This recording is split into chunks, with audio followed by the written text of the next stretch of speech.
الله من الشيطان الرجيم بسم الله الرحمن الرحيم لقد أرسلنا رسلنا بالبينات وأنزلنا معهم الكتاب والميزان ليقوم الناس بالقسط وأنزلنا الحديد فيه بأس شديد ومنافع للناس وليعلم الله من ينصره ورسله بالغيب إن الله قوي عزيز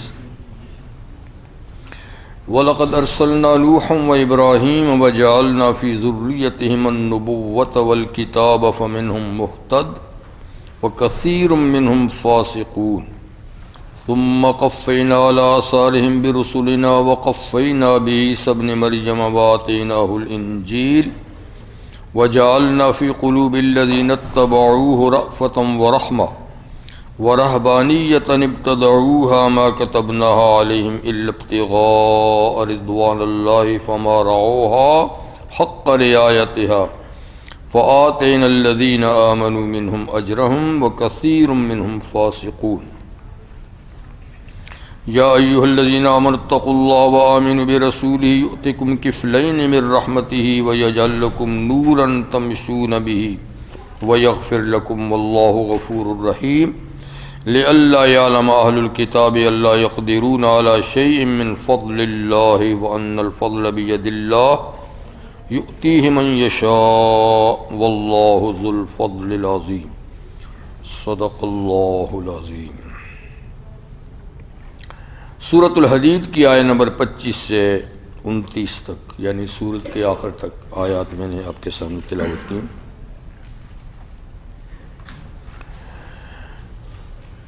ان آیات مبارکہ سے پہلے ایک مثال کے ذریعے سے دنیا کی زندگی کی حقیقت اللہ نے واضح فرمائی، اور اس کے بعد تقدیر کا مسئلہ بھی اللہ تعالی نے سمجھایا اور اس کی حکمت بتائی کہ تقدیر کے ماننے میں کیا فوائد ہیں، آدمی کتنی پریشانیوں سے بچا رہتا ہے اور کتنے ہی غلط اور تکبر کی باتوں سے بھی بچ جاتا ہے تقدیر پر ایمان لانے سے۔ کہ تقدیر کا مطلب یہ کہ سب کچھ اللہ کی طرف سے طے شدہ پروگرام ہے جس کے تحت دنیا میں ہو رہا ہے، اس لیے کسی باکمال کا کمال نہیں اور کسی نقصان میں بھی کسی کا اتنا حصہ نہیں، وہی ہوتا ہے نقصاناتوں یا فوائد تقدیر کے مطابق ہوتے ہیں۔ تو اس سے بڑا حوصلہ ہوتا ہے انسان کو، یعنی وقتی طور پہ تو فائدہ ملے تو خوشی حاصل ہوتی ہے، نقصان ہو تو تکلیف ہوتی ہے وقتی طور پہ، لیکن ہمیشہ کے لیے آدمی ان نقصانات سے محفوظ رہتا ہے تقدیر کے عقیدے سے۔ یہ اس کی علت اور حکمت اللہ نے بیان کی۔ اب کی آیات جو تلاوت کی گئی اس میں فرمایا لقد ارسلنا رسلنا بالبینات، ہم نے اپنے رسول بھیجے ہر دور میں بالبینات، واضح دلائل اور واضح نشانیاں دے کر، کھلی ہوئی نشانیاں دے کر ہم نے رسول بھیجے کہ منصف مزاج آدمی اگر ضد نہ کرے تو ان نشانیوں کو دیکھ کر وہ نبی کو پہچان سکتا ہے اور اس کی صداقت پہ ایمان لا سکتا ہے۔ بینات ایسی ہی دلائل کو کہتے ہیں جو بالکل روشن ہیں اور ذرا سے غور و تامل سے آدمی سمجھ سکتا ہے بات۔ وَأَنزَلْنَا مَعَهُمُ الْكِتَابَ، اور ان رسولوں کے ساتھ ہم نے کتاب بھی نازل کی۔ ہر رسول کو اللہ تعالیٰ نے کوئی نہ کوئی کتاب چھوٹی بڑی دی، اور رسول نے اس کتاب کے مطابق عمل کر کے عملی زندگی لوگوں کے لیے آسان بنائی کہ یہ تو یعنی پیغام ہے، یہ قانون ہے، یہ ضابطہ ہے، لیکن اس پہ کیسے چلا جائے تو نبی نے خود چل کے آسان بنایا کہ اس کی پر چلنا آسان ہے۔ ورنہ آدمی کہہ سکتا ہے کہ یہ قانون ایسا ہے کہ ہم اس پہ نہیں چل سکتے، یہ بڑا مشکل ہے، لیکن جب کوئی اس پہ چل کے بتا دے تو اب کسی کو اعتراض کی گنجائش نہیں کہ اس پہ نہیں چل سکتا۔ تو انبیاء کرام جو کتاب ساتھ لائے اور ضابطۂ زندگی جو ساتھ لائے اس پہ خود عمل کر کے امتیوں کے لیے آسانی پیدا کی۔ کتاب کے ساتھ ساتھ والمیزان، اللہ کہتے ہیں ہم نے ترازو بھی اتارا۔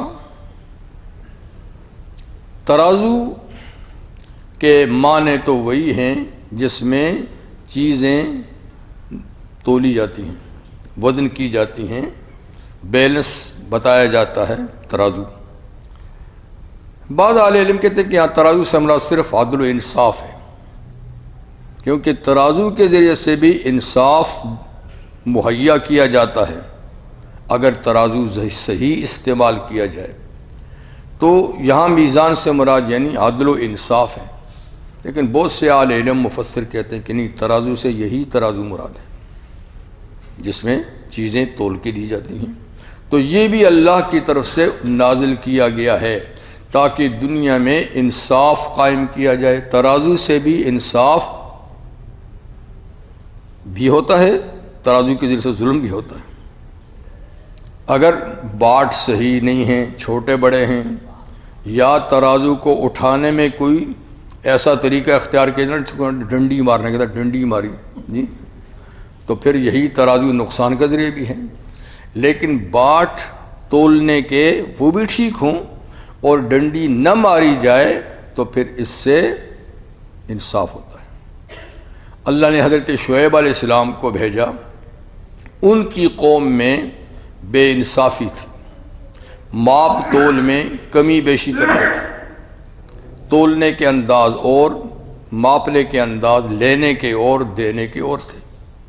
تو فرمایا انہوں نے اوف الکیل والمیزان، یہ ماپ پیمانے کے ذریعے سے اور تول باٹ کے ذریعے سے اس کو ٹھیک اور پورا کرو۔ ولا تبخسوا الناس اشیاءہم، لوگوں کو ان کی چیزیں یعنی ان کے حقوق کم کر کے مت دو۔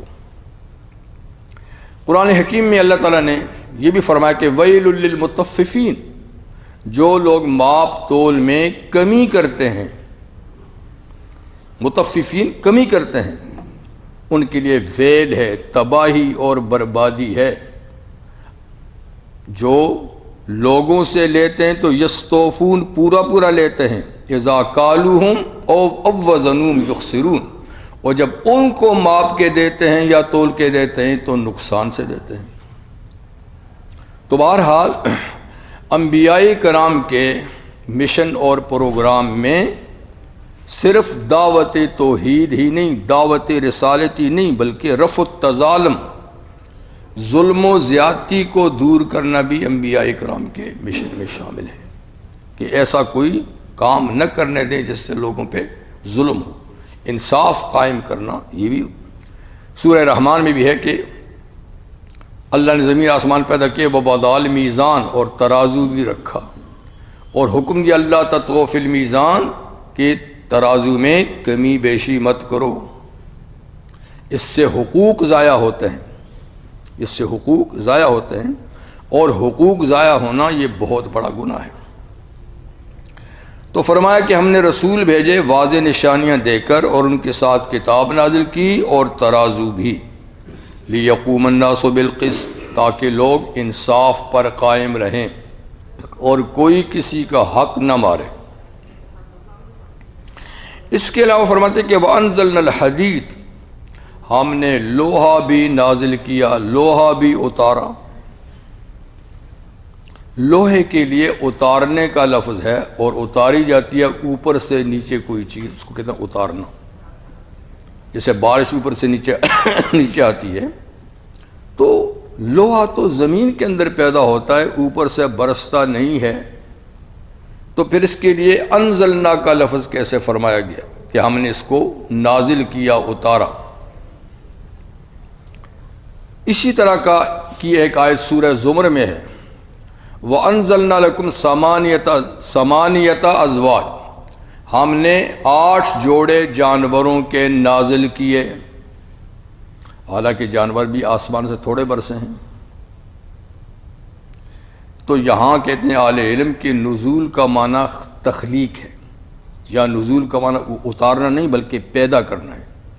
تو جیسے انزلنا لکم ثمانیۃ ازواج، 8 قسم کے جانور ہم نے پیدا کیے، تو انزلنا الحدید کا معنی ہے لوہا ہم نے پیدا کیا۔ اور پھر اگر اس کو نازل ہی کے معنی میں لیں تو ہر چیز کا حکم اوپر سے نازل ہوتا ہے تب وہ چیز بنتی ہے۔ تو گیا لوہے کے زمین میں پیدا ہونے کا حکم اللہ کی طرف سے اوپر سے آیا تو زمین میں لوہا پیدا ہوا۔ جانوروں کی تخلیق کا حکم اوپر سے آیا تو جانور پیدا ہوئے۔ تو ہر چیز کا حکم اوپر سے آتا ہے تب وہ چیز پیدا ہوتی ہے، اس لیے نزول کا معنی بھی ٹھیک ہے۔ 12 لوہا اس کا ذکر کیا گیا۔ زمین میں اللہ نے مختلف قسم کی دھاتیں پیدا کی ہیں، لوہے کے علاوہ بھی تانبا ہے، سونا ہے، چاندی ہے، کئی قسم کی دھاتیں ہیں زمین میں، اور اس کے علاوہ کوئلہ ہے اور پتہ نہیں کتنی چیزیں ہیں، نفع بخش چیزیں۔ لیکن یہاں اللہ نے لوہے کا ذکر کیا۔ لوہا ایک بہت زبردست مضبوط دھات ہے، اور زمانے قدیم سے یہ لوگ اس سے استفادہ کرتے چلے آئے ہیں۔ آج کا دور تو لوہے کا دور ہی کہا جاتا ہے، یعنی 1 صدی 1.5 صدی پہلے سے اس دور کو لوہے کا دور کہا جاتا ہے، جس میں اس لوہا سب سے زیادہ استعمال ہو رہا ہے۔ لیکن اس کی ابتدا، اس کی دریافت اور اس سے فائدہ اٹھانے کی ابتدا حضرت ادریس علیہ السلام کے زمانے سے ہوئی، جو اللہ کے تیسرے پیغمبر ہیں۔ آدم علیہ السلام، ان کے بیٹے شیس علیہ السلام، پھر ان کی اولاد میں آگے چل کے ادریس علیہ السلام۔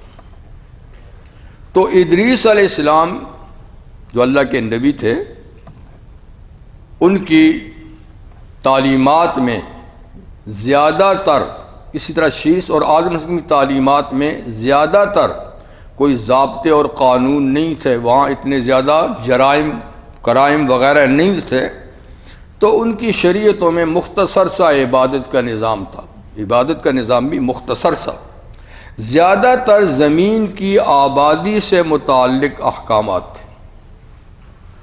زمین کو کیسے آباد کیا جائے، لوگوں کی رہائش کا کیسے بندوبست کیا جائے، ان کی ضرورتیں کس طریقے سے بنائی جائیں۔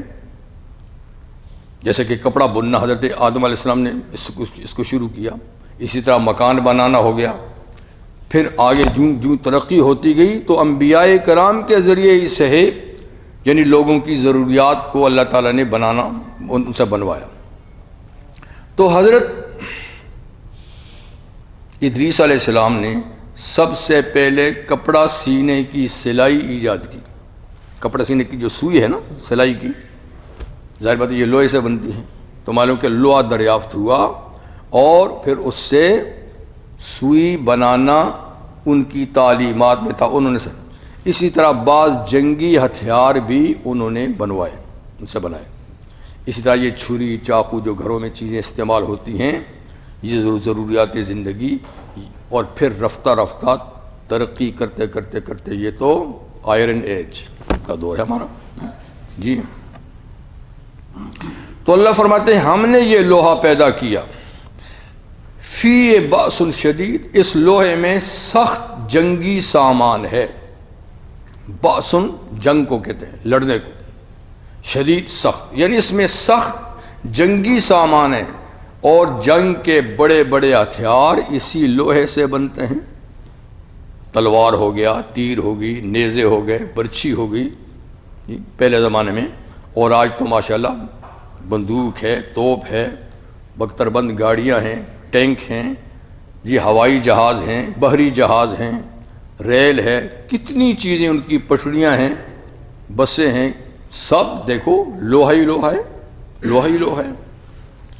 تو اس میں ایک تو سخت جنگی سامان ہے، دوسرا ومنافع للناس، لوگوں کے فائدے کی اور بھی کئی چیزیں لوہے سے بنتی ہیں، ہنڈیا سے لے کر چمچی سے لے کر آپ دیکھیے کتنی چیزیں ہیں جو لوہے کی مرہون منت ہیں، لوہے سے تیار ہوتی ہیں جی۔ تو اتنی مفید دھات فرمایا کہ ہم نے پیدا کی ہے زمین کے اندر من جملہ اور دھاتوں کے.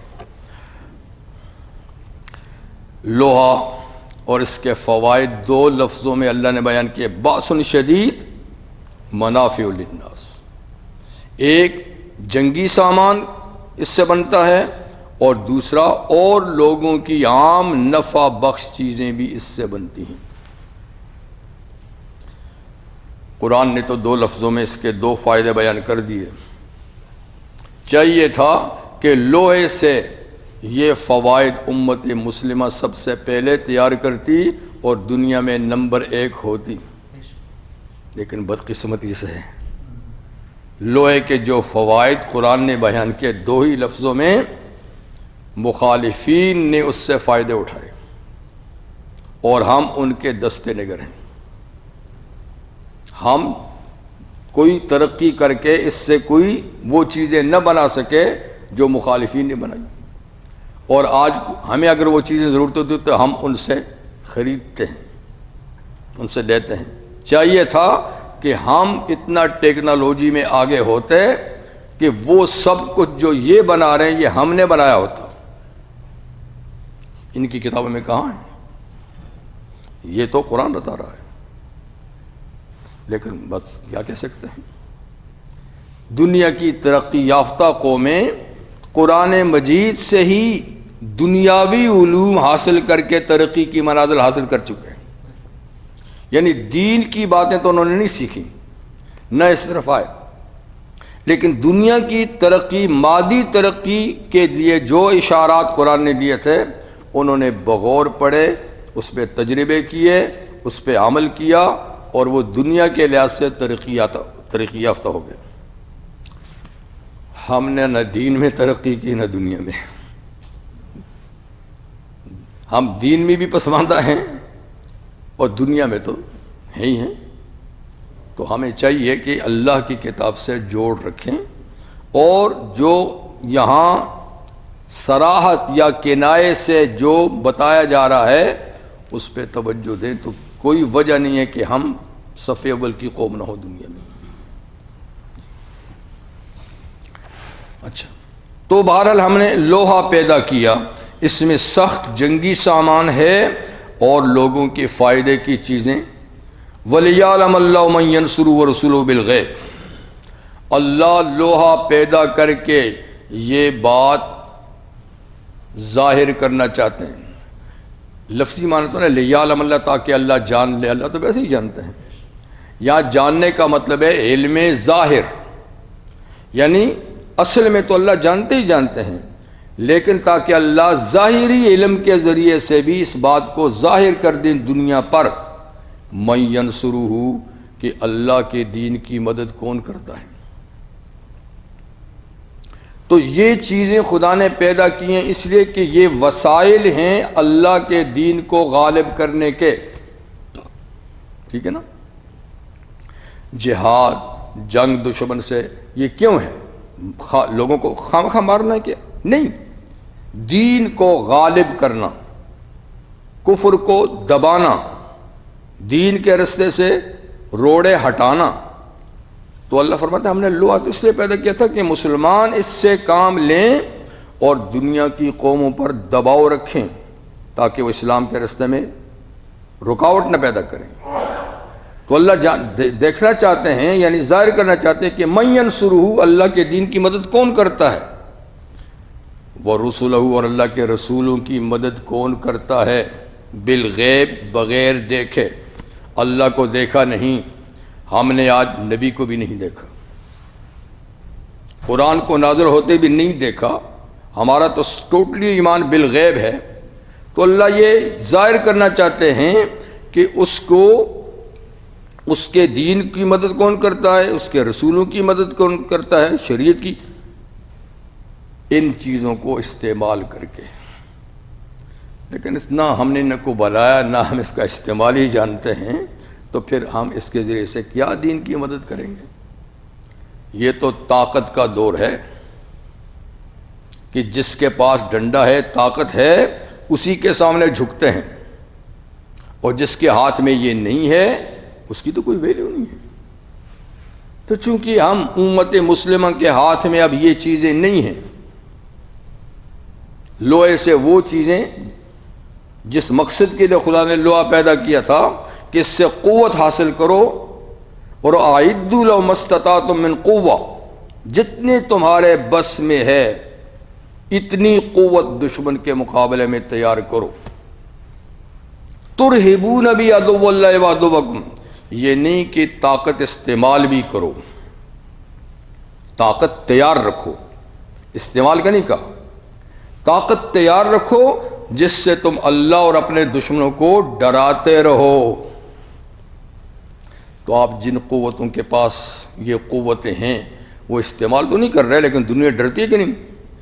ہاں، یہ تو بے وقوف کبھی کبھی استعمال بھی کر لیں گے، ہمیں استعمال کا نہیں کہا کہ ترہبون بعدو اللہ وعدوکم، طاقت رکھو اور اس سے ان کو ڈراتے رہو، دبے رہیں اور دین کا رستہ کھلا رہے۔ ان اللہ قوی عزیز، بے شک اللہ تعالیٰ طاقتور اور غالب ہے، ہوگا وہی لیکن اسباب کے تحت یہ حکم ہے۔ وَلَقَدْ أَرْسَلْنَا نُوحًا وَإِبْرَاهِيمَ، اور ہم نے اوپر کہا تھا نا، ہم نے رسول بھیجے، سارے رسولوں کا اجمالی ذکر تھا بینات دے کر، یہاں 2 پیغمبروں بلکہ 3 پیغمبروں کا ذکر ہے صرف۔ ہم نے بھیجا نوح پیغمبر کو، نوح علیہ السلام کو، اور ابراہیم علیہ السلام کو۔ یہ دونوں حضرات ایک خصوصی مقام اور مرتبہ رکھتے ہیں۔ نوح علیہ السلام تو پہلے پیغمبر ہیں جنہوں نے طویل ترین عرصے تک دعوت کا کام کیا، تکالیف برداشت کی 950 سال، اور پہلے پیغمبر ہیں کہ ان کے مخالفین کو اللہ نے صفحہ ہستی سے مٹایا ڈبو کر، اس سے پہلے امتوں پہ عذاب نہیں آیا۔ اور یہ کہ نوح علیہ السلام وہ پہلے پیغمبر ہیں کہ طوفان نوح کے بعد جو دنیا میں انسان آباد ہیں سب ان کی اولاد سے ہیں، ان کے 3 بیٹوں کی اولاد سے یہ ساری دنیا آباد ہیں۔ کشتی میں جو باقی مسلمان سوار تھے ان سے نسل نہیں چلی، صرف سام، حام اور یافس کی اولاد سے یہ ساری دنیا بھری ہوئی ہے۔ اس لحاظ سے یہ آدم ثانی بھی کہلاتے ہیں۔ دوسرے ہیں ابراہیم علیہ السلام۔ ابراہیم علیہ السلام ان کے بہت بعد دنیا میں تشریف لائے، لیکن ان کو شرف یہ حاصل ہے کہ اللہ نے ان کو اپنا خلیل کہا، مخلص دوست کہا، اور یہ کہ ان کے آنے کے بعد جتنے پیغمبر ان کی اولاد میں آئے ایک ہی قوم میں اتنے کبھی کسی قوم میں نہیں آئے۔ ہر قوم میں لکل قوم ہاد، ہر قوم میں ہادی آیا، لیکن ان کی قوم جو آگے چل کر بنی اسرائیل بنی اور بنی اسماعیل بنی، اس کے بعد انہی میں پیغمبر آتے رہے، ہزاروں پیغمبر۔ تو ہزاروں پیغمبر بنی اسرائیل میں آئے۔ بنی اسرائیل کے پہلے پیغمبر یوسف علیہ السلام ہیں اور آخری عیسیٰ علیہ السلام، اور دوسرے بیٹے اسماعیل علیہ السلام کی اولاد سے ایک ہی پیغمبر آئے، خاتم الانبیاء والمرسلین صلی اللہ علیہ وسلم۔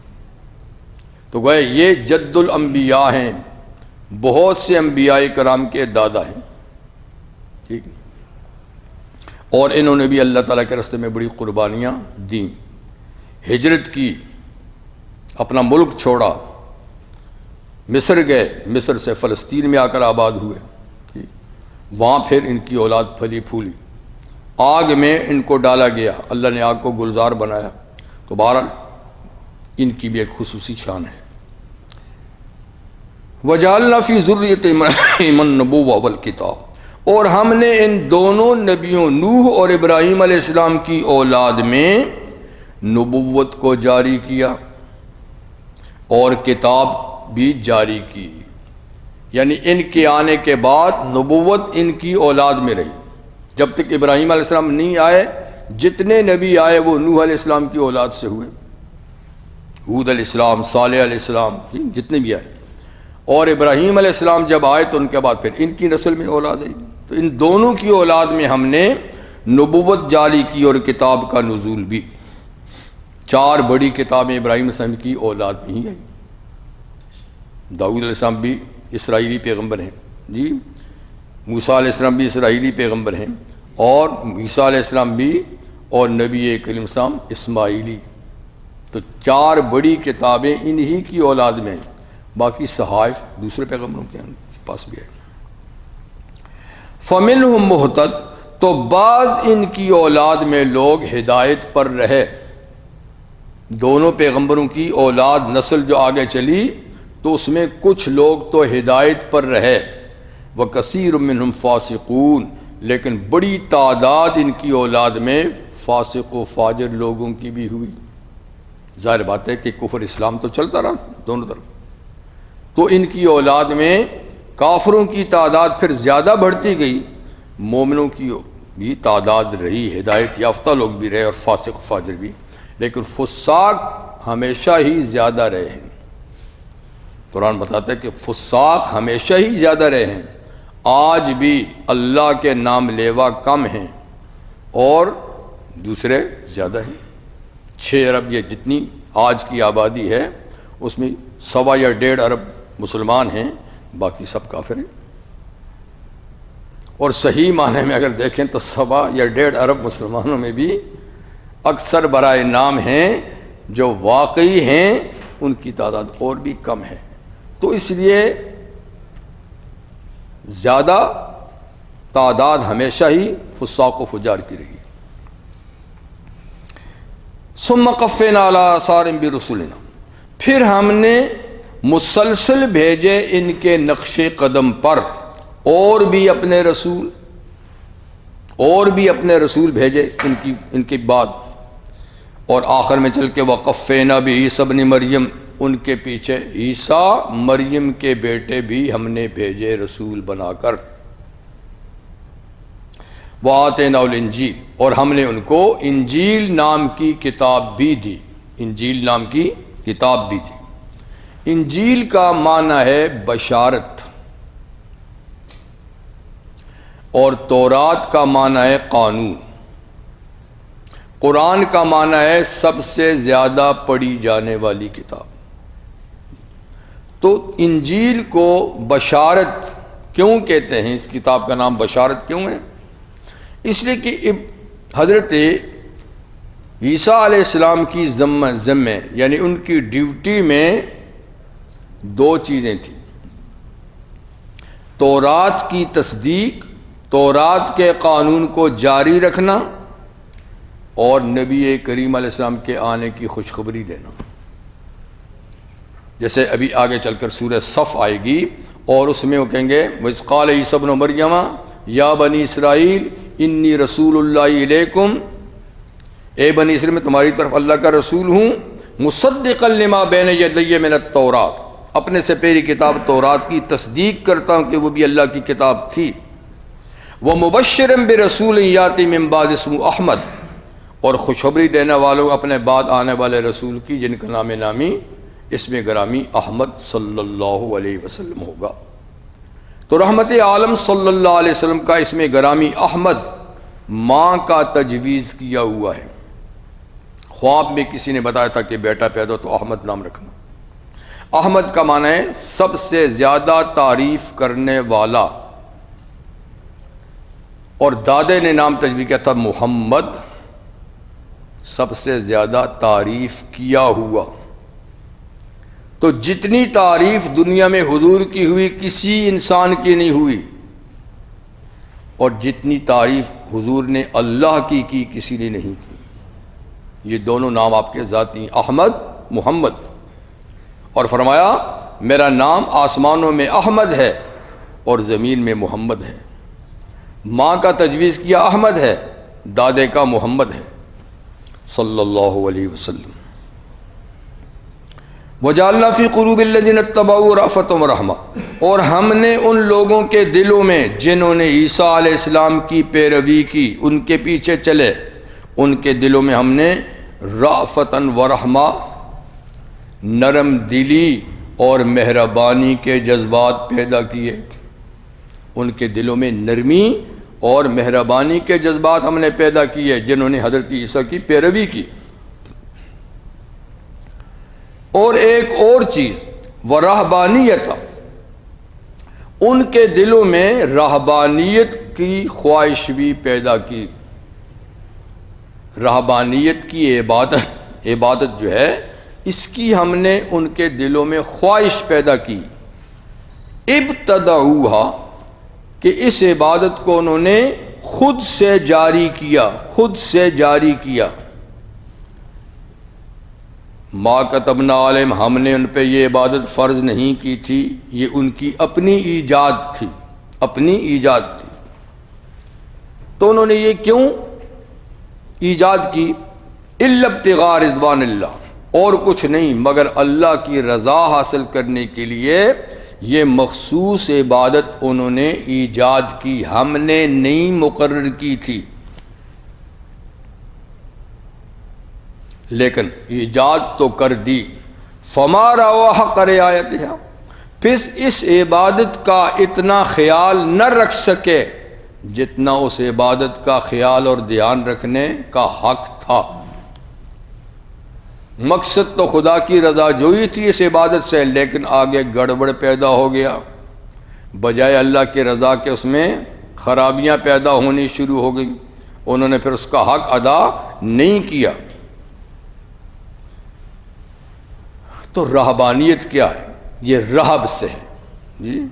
رہب کہتے ہیں ترک دنیا کو، یعنی دنیا سے لا تعلق ہو جائے آدمی، نہ شادی کرے، نہ دنیا کا کوئی کاروبار کرے، نہ کچھ کمائے، نہ کچھ بھی نہیں کرے، اور اپنے آپ کو عبادت کے لیے وقف کر دے۔ یہ عبادت عیسائیوں پہ مقرر نہیں کی تھی اللہ نے، نہ یہودیوں پر، لیکن انہوں نے خود سے یہ ایجاد کر دی تو اللہ نے کہا پھر کرو، ٹھیک کرو۔ تو ابتدا کہتے ہیں ایجاد کو خود، جس سے بدعت کا لفظ بھی ہے، یعنی یہ بدعت انہوں نے خود ایجاد کی، ہم نے نہیں اس کو مقرر کی تھی۔ اچھا، تو وہ کئی لوگ ان میں سے دنیا کے تعلقات چھوڑ کر پہاڑوں میں چلے گئے، وہاں کٹیا سی بنا لی، اس کے اندر بیٹھ گئے، اور بس وہ ساری زندگی وہیں پر انہوں نے گزار دی، وہیں مر گئے، وہیں ان کی ہڈیاں ہیں، نہ کوئی دفن وغیرہ کچھ بھی نہیں۔ کئی دنیا کے غاروں میں انسانی ہڈیاں ہیں، وہ انہی لوگوں کی، لیکن کچھ عرصے کے بعد اس میں خرابیاں پیدا ہونی شروع ہو گئیں، اور وہی عبادت گناہوں کا ذریعہ بننی شروع ہو گئی۔ اس لیے فرمایا کہ پھر انہوں نے اس کی رعایت نہیں کی، حق ادا نہیں کیا۔ اچھا جی، اسلام نے اس عبادت کو سرے سے منع کر دیا۔ حضور نے فرمایا لا رہبانیت فی الاسلام، لا سرورت فی الاسلام، اسلام میں ترک دنیا کی کوئی عبادت نہیں ہے، اسلام میں ترک تعلق کی کوئی عبادت نہیں ہے، کوئی کرے گا اللہ کے یہاں قابل قبول نہیں ہے۔ اسلام کہتا ہے معاشرے میں رہو، معاشرے کو سدھارو، اور ان لوگوں کی طرف سے اگر کوئی مشکلات پیش آتی ہیں تو ان کو برداشت کرو، یہ نہیں کہ ان سے کٹ جاؤ، الگ چلے جاؤ، یہ قابل قبول نہیں ہے، ٹھیک ہے نا۔ کئی صحابہ نے بھی حضور سے کہا تھا کہ اجازت دیں اس کی، آپ نے فرمایا نہیں، اس کی کوئی اجازت نہیں ہے، علیکم بسنتی، میرے طریقے پہ چلو، میرے طریقے پہ چلو۔ تو خیر اسلام اس کی اجازت نہیں دیتا، تو انہوں نے بھی اس کی رعایت نہیں کی، اور وہ فواحش اور منکرات کا ذریعہ بن گئی۔ فآتینا الذین آمنوا منہم اجرہم وکثیر منہم فاسقون، خیر ہم نے ان لوگوں کو جو ان میں ایمان لائے ان کے نیک اعمال کا اجر و ثواب دیا، لیکن کثیر تعداد ان میں بھی فاسقوں ہی کی تھی، قلیل تعداد تھی جو صحیح تھے، کثیر تعداد فاسقوں کی تھی۔ یہ تو عیسیٰ علیہ السلام اور ان کی امت کے ایک خاص عبادت کا اللہ تعالیٰ نے ذکر فرمایا۔ اسلام میں بدعت کی سخت تردید فرمائی ہے نبی کریم علیہ السلام نے۔ آپ نے فرمایا کہ جس نے کوئی ایسا عمل کیا جو ہمارے طریقے کے خلاف ہے، فلیس منا، اس کا ہم سے کوئی واسطہ نہیں، کوئی ہم سے تعلق نہیں ہے۔ تو بدعت نام کس کا ہے کہ دین کی طریقوں کے نام سے کوئی ایسا کام شروع کیا جائے جس کی ضرورت حضور اور صحابہ کے زمانے میں بھی تھی لیکن انہوں نے نہیں کی. یعنی ظاہری شکل اس کی بے شک بڑی پرکشش ہے، بڑا اس میں بڑی لذت اور اس میں بڑی خوبصورتی ہے، لیکن حضور نے بھی نہیں کی، صحابہ بھی نہیں وہ کام نہیں کیا. اس کو کرنا بدعت ہے اور یہ بہت بڑا گناہ ہے. یہ نبی پہ الزام لگانا ہے کہ کتنا اچھا کام تھا آپ نے نہیں کیا، ہم کر رہے ہیں. ہاں، یہ دراصل پیغمبر پہ الزام لگایا جا رہا ہے کہ دیکھو جی یہ بھی تو دین کا بڑا اچھا کام تھا جو ہم نے شروع کیا ہے، آپ نے نہیں کیا. تو کوئی اچھا کام دین کا ایسا نہیں جو پیغمبر خدا نے نہ کیا ہو نہ کہا ہو، کوئی نہیں چھوڑا. پھر بھی کوئی کہتا ہے کہ نہیں یہ بھی ہے، یہ بھی ہے، یہ بھی ہے، کہتے ہیں کتنا اچھا ہے، کتنا پرکشش ہے. تو یہ ان پہ الزام لگانا ہے. یہ ایک متوازی شریعت مقرر کرنی ہے. جو نبی شریعت چھوڑ کے گیا تھا گویا وہ کافی نہیں، یہ بھی اٹیچ کرو ساتھ. تو یہ بہت بڑا خرافات ہوتے ہیں، بدعات. لیکن آج امت جو ہے بدعات میں کھوئی ہوئی ہے، سنت سے واسطہ نہیں ہے. اپنے ایجاد کیے ہوئے کاموں کو کتنی شوق اور ذوق سے کرتے ہیں، فرائض کا پتہ ہی نہیں، سنت واجبات کا پتہ ہی نہیں ہے. دین کتنا آسان تھا کتنا مشکل ہم بناتے چلے جا رہے ہیں. دن بدن بدعات خرافات میں اضافہ ہوتا چلا جا رہا ہے. اور جب ایک بدعت کی جاتی ہے تو وہاں سنت کو ہٹایا جاتا ہے. بدعت اس کا نام ہے کہ پہلے سنت کو ہٹاؤ پھر اس کی جگہ بدعت کو لاؤ. کیا جا رہا ہے. پھر بھی ہم کہتے ہیں ہم عاشق رسول ہیں اور ہم بڑا اچھا کام کر رہے ہیں. اس میں کیا خرابی ہے؟ بھئی خرابی یہی ہے کہ اللہ کے نبی نے نہیں کیا، اس سے بڑی خرابی کیا ہوگی؟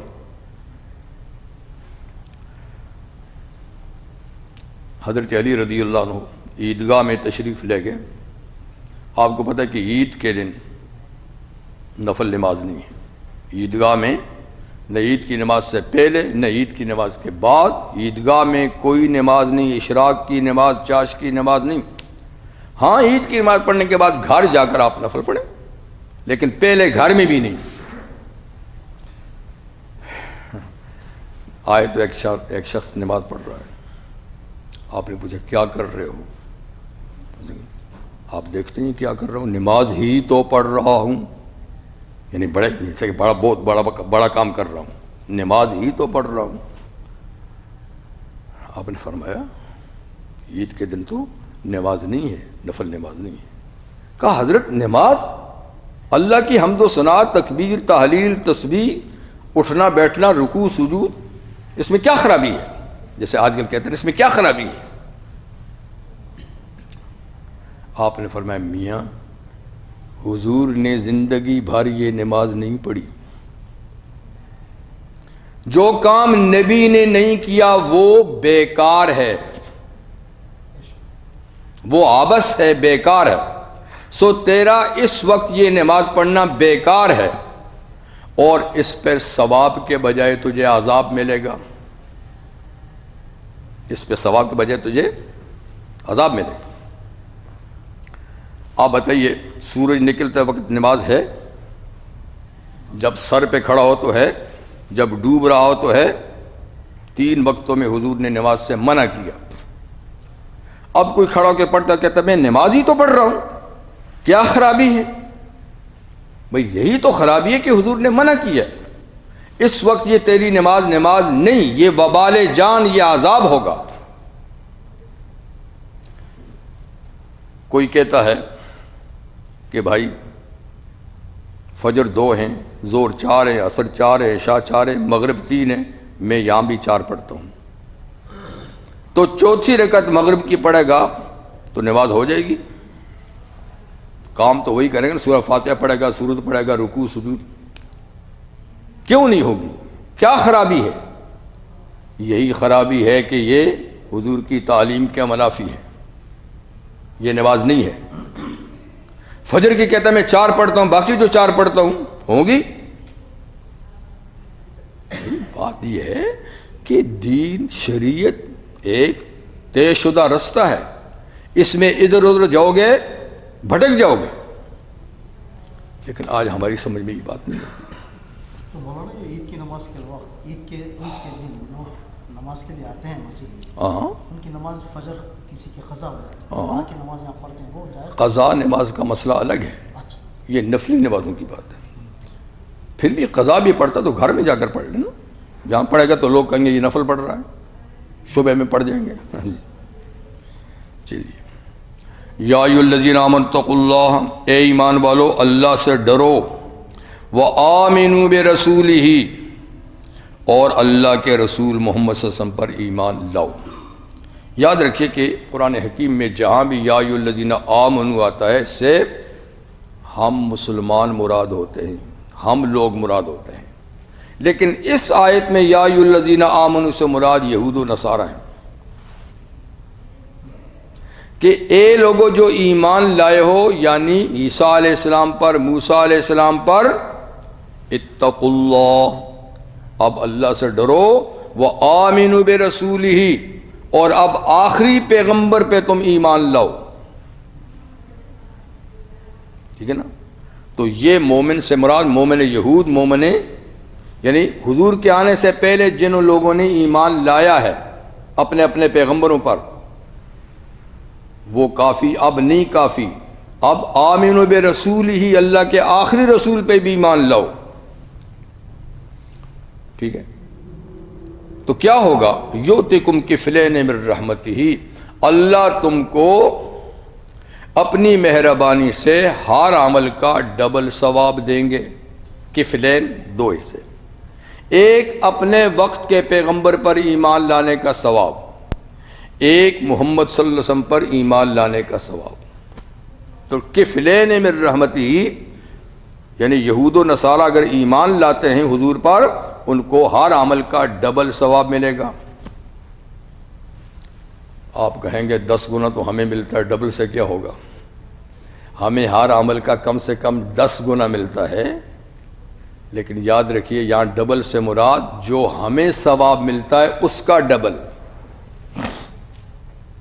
جو قانوناً ہمیں کسی عمل کا ثواب ملتا ہے وہی عمل یہ کریں گے تو ان کو اس کا ڈبل ملے گا، تو اس کا ان کا 20 گنا سے شروع ہوگا۔ جو پہلے یہودی تھا، عیسائی تھا، پھر مسلمان ہوا، اس کو 20 گنا سے سٹارٹ ہوگا۔ کفلین، 2 حصے، ڈبل، اپنی مہربانی سے اللہ دے گا۔ تو یہ خصوصیت ہے۔ ایک حدیث میں فرمایا ہے کہ 3 آدمی ہیں جن کو ان کے اعمال کا ثواب ڈبل ملے گا۔ ڈبل کا مطلب ہے کہ عام قانون جتنا ہے اس کا ڈبل۔ ایک تو یہی کہ جو اہل کتاب پہلے اپنے نبی پہ ایمان رکھتا تھا، حضور صلی اللہ علیہ وسلم تشریف لائے، آپ کا پتہ چلا تو آپ پہ ایمان لایا، اس کا عمل ڈبل ہوگا۔ دوسرا وہ غلام، اب تو غلامی کا زمانہ نہیں ہے، آپ ملازم کہہ سکتے ہیں، کسی کا ملازم، جو اپنے آقا کی ڈیوٹی بھی پوری امانت و دیانت سے ادا کرتا ہے اور اللہ کی عبادت بھی پوری کرتا ہے، تو اس کو بھی ہر عمل کا ثواب ڈبل ملے گا، کہ اللہ کی عبادت بھی پوری کرتا ہے، اپنے مالک کی ڈیوٹی بھی پوری کرتا ہے۔ اور تیسرا فرمایا کہ وہ شخص کہ جس کے پاس شرعی باندی ہے، اب تو باندی کا زمانہ بھی نہیں ہے، شرعی باندی ہے جی، جس سے وہ بغیر نکاح کے بھی استفادہ کر سکتا ہے۔ شرعی باندی سے نکاح کی ضرورت نہیں ہوتی، اچھا، چاہے اس نے خریدی ہے یا گورنمنٹ نے اس کو دی ہے، کسی نے اس کو ہبہ کیا، لیکن اس کے پاس قانونی لحاظ سے وہ باندی ہے، تو وہ اس کو بغیر نکاح کے استعمال کر سکتا ہے۔ لیکن وہ شخص اس باندی کو تعلیم دیتا ہے، اس کی تربیت کرتا ہے، پھر اس کو آزاد کر کے اس سے نکاح کرتا ہے، بیوی بناتا ہے، اس کو بھی اس کے ہر عمل کا 2 ڈبل ثواب ملے گا۔ اس نے بھی بہت بڑا کام کیا۔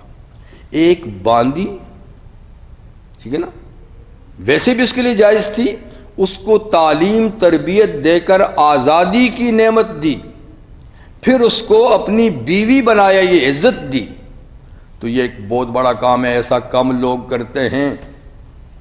تو گویا یہ 3 آدمی ہیں کہ جن کے عمل کا ثواب ڈبل ہے عام قانون سے، تو اس میں یہ اہل کتاب بھی ہیں۔ تو ایک تو یہ کہ تم اللہ سے ڈرو اور ہمارے رسول پہ ایمان لاؤ، تم کو 2 گنا ثواب ملے گا، ڈبل ثواب ملے گا، اللہ اپنی رحمت سے فرماتے ہیں دوں گا۔ دوسری بات وَيَجْعَلْ لَكُمْ نُورًا تَمْشُونَ بِهِ، اور اللہ تمہارے لیے ایک نور پیدا کرے گا جس میں تم چلتے پھرتے رہو گے لوگوں میں، وہ روشنی لیے ہوئے تم لوگوں میں چلو گے۔ تو یہ روشنی کوئی لالٹین نہیں ہوگی، کوئی ٹارچ نہیں ہوگی جی، بلکہ یہ ایمان کی روشنی ہے، ایمان کی روشنی ہے۔ یعنی جب تم ایمان لاؤ گے تو تمہارے دل میں اللہ ایک لائٹ اور روشنی پیدا کریں گے ایمان کی۔ پہلے تم اندھیرے میں چلتے پھرتے تھے لوگوں کے درمیان، اب ایمان کی روشنی لیے ہوئے تم لوگوں کے درمیان چلتے پھرتے رہو گے۔ اگرچہ یہ روشنی اس وقت نظر نہیں آتی، لیکن مرنے کے بعد یہ روشنی قبر میں بھی آئے گی، حشر میں بھی ہوگی، اور پل صراط پر بھی یہ روشنی کام دے گی۔ سے پیچھے اسی صورت میں گزر چکا ہے۔ جیسے اللہ فرماتے ہیں افمن شرح اللہ صدرہ للاسلام فہو علی نور من ربہ، وہ شخص کہ جس کا سینہ اللہ اسلام کے لیے کھول دے اور وہ اسلام قبول کر لے، تو وہ شخص اپنے رب کی طرف سے ایک نور پر ہوتا ہے، روشنی پر ہوتا ہے، لائٹ پہ ہوتا ہے، اس کے دل میں لائٹ آ جاتی ہے۔ وَيَغْفِرْ لَكُمْ، تیسری بات یہ کہ اللہ تمہارے پچھلے گناہ معاف کر دے گا۔ تو یعنی نبی کریم علیہ السلام پر ایمان لانے سے 3 فائدے ہوں گے۔ ہر عمل کا ثواب 2 گنا سے شروع ہوگا، ڈبل شروع ہوگا، اور یہ کہ دل میں نور ایمان پیدا ہوگا، اور تیسرا یہ ہے کہ اللہ تمہارے پچھلے گناہ معاف کر دے گا۔ 3 فائدے ہوں گے اے اہل کتاب اگر تم میرے آخری نبی پہ ایمان لاؤ گے۔ اور واللہ غفور الرحیم، اللہ تو بہت بخشنے والا مہربان ہے۔ لِأَلَّا يَعْلَمَ أَهْلُ الْكِتَابِ، یہ بات اس لیے ہے، یہ اللہ میں جو لام ہے نا، لا یہ زائد ہے، اس کا کوئی معنی نہیں ہے، ٹھیک ہے نا، یعنی لِيَعْلَمَ اصل میں لِيَعْلَمَ، اللہ میں اللہ نفی کا ہے، لیکن اس میں اس کا یہاں کوئی معنی نہیں ہے۔ اس کا یہ معنی نہیں کہ تاکہ نہ جانیں، بلکہ اس کا معنی تاکہ جان لیں۔ لِأَلَّا يَعْلَمَ أَهْلُ الْكِتَابِ، تاکہ جان لیں اہل کتاب، اللہ يَقْدِرُونَ عَلَى شَيْءٍ مِّن فَضْلِ اللَّهِ، کہ وہ قدرت نہیں رکھتے کسی چیز پر بھی اللہ کے فضل میں سے۔ اللہ اپنا فضل جس کو دینا چاہے، اہل کتاب جان لیں کہ وہ اللہ کے فضل کے دینے میں رکاوٹ نہیں بن سکتے، ان کو طاقت حاصل نہیں کہ اللہ کسی کو فضل دینا چاہے اور وہ روک دے، اس لیے کہ ان الفضل بید اللہ، فضل تو اللہ کے ہاتھ میں ہے، اللہ کو کون روک سکتا ہے۔ یہ بات اس لیے فرمائی کہ یہود یہ کہتے تھے کہ آخری نبی بھی ہماری نسل سے ہونا ہے، جیسے پہلے ہزاروں پیغمبر اسرائیل میں بنی اسرائیل میں آئے ہیں، تو آخری نبی بھی بنی اسرائیل میں ہونا چاہیے، ہم نہیں مانتے کسی دوسری قوم سے۔ اللہ فرماتے ہیں یہ نبوت کی تقسیم تمہارے اختیار میں ہے کہ میرے اختیار میں ہے؟ نبوت ایک فضل ہے، وہ میرے کنٹرول میں کہ تمہارے کنٹرول میں؟ تم کسی کو نبی بناؤ گے یا میں بناؤں گا؟ تو بہت سے نے اس لیے حضور کو نہیں مانا کہ یہ بنی اسماعیل میں سے، بنی اسرائیل میں سے نہیں ہے، اس لیے ہم نہیں مانتے، کہتے جو پیغمبر آئے گا وہ بنی اسرائیل سے آئے گا، یہ کیوں ادھر سے کیوں کیسے آ گیا؟ اللہ فرماتے ہیں میرا فضل ہے، میری تقسیم ہے۔ تو اہل کتاب یہ بات جان لیں کہ وہ اللہ کے فضل پر کنٹرول نہیں رکھ سکتے، وہ قادر نہیں ہیں کسی چیز پر بھی اللہ کے فضل میں سے کہ وہ جس کو چاہیں ہوگا۔ وَأَنَّ الْفَضْلَ بِيَدِ اللَّهِ، فضل تو اللہ کے ہاتھ میں ہے، یوتی من یشاء، اللہ جس کو چاہتا ہے دیتا ہے۔ ہزاروں نبی تو میں نے اس برادری میں پیدا کیے ہیں، اب میں ایک نبی اس برادری سے پیدا کرتا ہوں، تم روک سکتے ہو کیا کہ یہ فضل ادھر کیوں چلا گیا؟ میں جس کو چاہوں بناؤں۔ اور واللہ ذو الفضل العظیم، اللہ تو بڑے فضل والے ہیں، بڑے فضل والے ہیں، اور فضل وہ خود ہی بانٹتے ہیں، کسی کے کہنے سے نہیں، اور نہ کوئی ان کو روک سکتا ہے فضل سے کہ ادھر کیوں گیا۔ تو بہت سے اہل کتاب کا یہ نظریہ تھا کہ اب تک تو سارے پیغمبر ادھر آتے رہے ہیں، یہ کیا بات ہے جمپ کر کے ادھر چلا گیا؟ یہ بھی ان کی حماقت تھی، ان کو اچھی طرح پتہ تھا، تورات انجیل کتابوں میں لکھا ہوا تھا کہ وہ بنی اسماعیل سے آئیں گے، پتہ تھا، کوئی انجانی بات نہیں، ان کی کتابوں میں لکھا ہوا تھا کہ آخری نبی بنی اسماعیل سے ہوگا، مکہ میں پیدا ہوگا، نام یہ ہوگا، باپ کا یہ نام، ماں کا یہ نام، اتنا زمانہ وہاں رہے گا، پھر ہجرت کر کے مدینہ آئے گا۔ اسی لیے تو یہ لوگ سمٹ کے مدینہ آئے تھے کہ وہ نبی یہاں آئے گا، پتہ ہے، سب کچھ پتہ ہے۔ لیکن جب تک نہیں آیا تھا دھوم مچاتے تھے اس نبی کی، اور دشمنوں کے خلاف فتح کی دعا کرتے تھے کہ یا اللہ آخری نبی جو آنے والا ہے اس کی برکت سے ہمیں ان دشمنوں پہ فتح دے، اور دشمنوں کو ڈراتے بھی تھے کہ تمہیں پتہ ہونا چاہیے ہمارے ایک لیڈر، ہمارے ایک نبی آنے والے ہیں، ہم ان پر ایمان لا کر تمہارا ستیہ ناش کر دیں گے، ڈراتے بھی تھے، اللہ سے مدد بھی مانگتے تھے ان کے نام سے جی، اور لوگوں کے سامنے بیان بھی کرتے تھے ایسا ایسا حلیہ ہوگا، یہ ہوگا۔ فلما جاءہم ما عرفوا، جب وہ نبی آیا اور انہوں نے پہچان بھی لیا وہی ہے، کفروا بہ، ایک دم منکر انکار کر دیا۔ فلعنۃ اللہ علی الکافرین، اللہ کی پھٹکار ہو ان کافروں پر۔ کل تم اس کی دھوم مچا رہے تھے اور آتے ہی تم نے انکار کر دیا، نہ یہ تو وہ نہیں ہے، یہ تو وہ نہیں ہے۔ لیکن جنہوں نے مانا انہوں نے کہا وہی ہے، عبداللہ بن سلام، کہ وہی ہے۔ یعرفونہ کما یعرفون ابناءہم، اس طرح وہ اس نبی کو پہچانتے ہیں جیسے کوئی اپنے بیٹوں کو پہچانتا ہے، لیکن پھر بھی انکار، اور اب کہتے ہیں کہ وہ بنی اسماعیل سے کیوں آیا؟ تو پتہ ہے ایک یہودی بچہ تھا یہودی تھا لیکن حضور سے اس کو محبت تھی، وہ کثرت سے حضور کے پاس آیا جایا کرتا تھا، باپ یہودی تھا کٹر، وہ بچہ بھی باپ کی طرح تھا، وہ بیمار ہو گیا، رحمت عالم صلی اللہ علیہ وسلم اس کی عیادت کے لیے بیمار پرسی کے لیے تشریف لے گئے کہ بچہ آیا کرتا تھا، نہیں پتہ چلا کہ بیمار ہے، چلے گئے، دیکھا تو وہ آگے بیمار تھا، آپ چارپائی پہ بیٹھے، اس کی خیریت پوچھی، باپ سرانے بیٹھے تورات پڑھ رہا ہے، بٹ کیونکہ بچہ آخری لمحے میں تھا، تورات جیسے ہم قرآن پڑھتے ہیں تورات، تو حضور نے اس کے باپ سے پوچھا تم اپنی کتاب میں میرے بارے میں بھی کچھ دیکھتے ہو، کچھ میرے بارے میں بھی ہے؟ نہ صاحب، آپ کا تو کوئی ذکر نہیں ہے۔ نہیں جناب، کچھ نہیں۔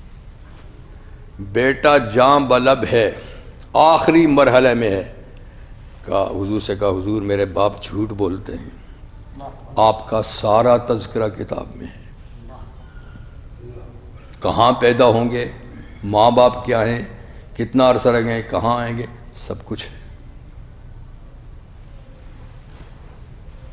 اچھا، پھر حضور نے اس بچے کی سچائی کی، کہا بیٹا کلمہ پڑھ لو، جب تم جانتے ہو کہ تمہاری کتاب میں میرے بارے میں سب کچھ ہے اور تم آتے جاتے بھی میرے پاس ہو، محبت رکھتے ہو، تب آخری مرحلہ کلمہ پڑھ لو۔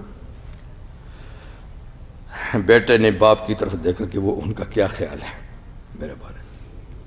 اللہ نے اس وقت اس کے دل میں ڈال دیا، کہنے لگا ابو القاسم جو کہتے ہیں کہہ دو۔ حضور کو یہودی ابو القاسم کہتے تھے نا، ابو القاسم جو کہتے ہیں ان کی بات مان لو۔ اس کے دل میں کوئی ایسی بات آ گئی، یعنی وہ دیکھنے لگا کہ باپ اجازت دیتا ہے کہ نہیں۔ اس وقت اس کے دل میں یہ بات ہے کہ کہہ دو۔ اس نے کلمہ پڑھ لیا، بچے نے مرنے سے پہلے کلمہ پڑھ لیا، کلمہ پڑھ لیا تو پھر بعد میں اس کی تجویز اسلامی طریقے سے ہوئی۔ تو یہ بات ہے، میں نے کہا کہ ہے سب کچھ لیکن آنکھیں بند کر لے کوئی تو کیا ہے؟ زید اور حسد بھی تو کوئی چیز ہے۔ اللہ قرآن میں فرماتے ہیں کہ یہ یہودی حسد کرتے ہیں اور کوئی بات نہیں، حسدا من عند انفسہم من بعد ما تبین لہم انہم الحق، ان کو پتہ ہے کہ یہ بات حق ہے لیکن حسد کرتے ہوئے کہ اس قوم میں یہ نبی کیوں آیا ہے، نہیں مانتے۔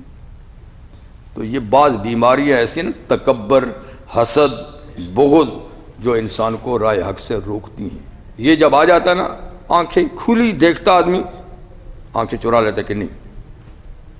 تو اللہ تعالیٰ ان بیماریوں سے، روحانی بیماریوں سے حفاظت فرمائے۔